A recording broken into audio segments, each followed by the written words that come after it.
एक ऐसा व्रत जो 1000 गोदान के समान फल देता है।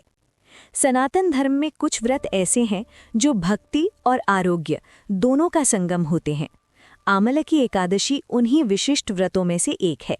ये एकादशी केवल उपवास नहीं बल्कि प्रकृति, आयुर्वेद और विष्णु भक्ति तीनों का दिव्य संगम है। शास्त्रों में कहा गया है, जहां आमलकी वृक्ष की पूजा होती है वहां स्वयं नारायण निवास करते हैं। आइए अब हम जानते हैं कि आमलकी एकादशी कब और क्यों मनाई जाती है। फाल्गुन मास शुक्ल पक्ष की एकादशी, सामान्यतः होली से कुछ दिन पूर्व। ये एकादशी भगवान विष्णु को समर्पित है। साथ ही आमला या आमलकी वृक्ष की पूजा का विशेष विधान है। ये व्रत पापों का नाश करता है, दीर्घायु और आरोग्य देता है, वैकुंठ लोक की प्राप्ति कराता है। आमलकी को सृष्टि का प्रथम वृक्ष कहा गया है। ये वृक्ष विष्णु जी के मुख से उत्पन्न हुआ है। इसमें विष्णु, लक्ष्मी, ब्रह्मा और शिव सभी का वास माना गया है। ये वृक्ष सत्व गुण को बढ़ाता है। शास्त्र कहते हैं, जो व्यक्ति आमलकी वृक्ष की श्रद्धा से पूजा करता है उसके पूर्वज भी तृप्त होते हैं। आइए अब आमलकी एकादशी की पौराणिक कथा सुनते हैं। प्राचीन काल में वैदिशिक नामक एक धर्मनिष्ठ नगरी थी। उस नगर का राजा था राजा चित्रसेन। राजा अत्यंत धार्मिक, न्यायप्रिय और विष्णु भक्त था। उसके राज्य की प्रजा भी सदाचारी और व्रत पालन करने वाली थी। एक वर्ष फाल्गुन शुक्ल एकादशी के दिन राजा ने पूरे नगर में घोषणा करवाई, आज आमलकी एकादशी है, सभी नागरिक व्रत रखें, आमलकी वृक्ष की पूजा करें और भगवान विष्णु का स्मरण करें। पूरे नगर में भक्ति का वातावरण छा गया। उसी नगर में एक अत्यंत पापी शिकारी रहता था। वो ना तो व्रत जानता था न धर्म। संयोगवश उस दिन वो भूख प्यास से व्याकुल होकर आमलकी वृक्ष के नीचे बैठ गया।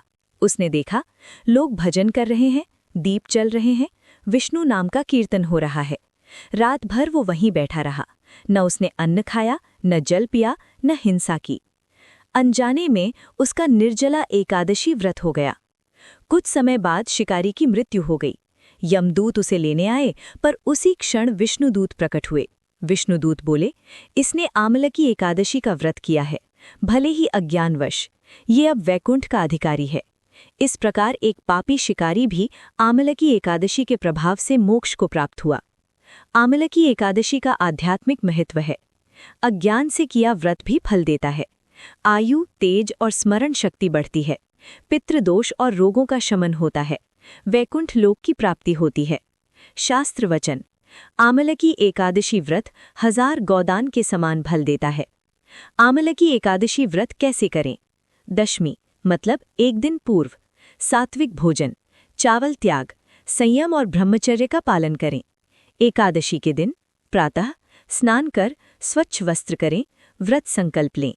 पूजा विधि, भगवान विष्णु की प्रतिमा या चित्र के सामने और साथ ही आमलकी वृक्ष या आंवला फल के सामने दीपक, धूप जलाएं, भोग लगाएं, फल भोग लगाएं, हल्दी अर्पण करें, मंत्र जाप करें, ओम नमो भगवते वासुदेवाय। आमलकी वृक्ष की 7 या 11 परिक्रमा, जल, फूल, अक्षत अर्पण करें। अपनी शक्ति अनुसार व्रत करें। व्रत के प्रकार, निर्जल व्रत सर्वोत्तम, फलाहार व्रत, दूध या जल व्रत।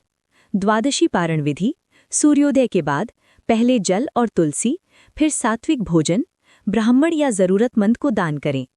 आमलकी एकादशी केवल व्रत नहीं, ये जीवन शुद्धि का पर्व है।